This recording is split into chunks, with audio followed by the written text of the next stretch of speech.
Механизацијата во фокусот на потребите на земјоделците. Надлежните информираат дека најголем дел од барањата за средствата од ИПАРД 1 програмата се за набавка на трактори, пошто следуваат апликациите за модернизација, односно подигање и реконструкција на овоштарници, како и за системи капка по капка, фарми и откупни центри. Земјоделците поднале вкупно 1400 барања за да ги реализираат своите проекти.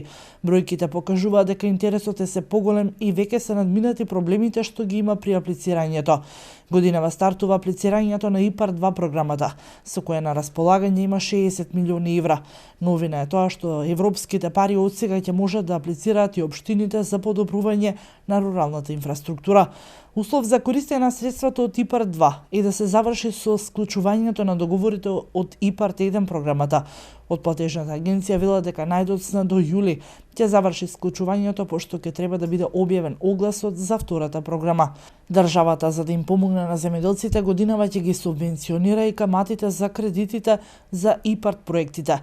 Формиран е гарантен фонд кој ќе покрива половина од хипотеката за кредитите што ќе ги земаат во износ од 500.000 евра.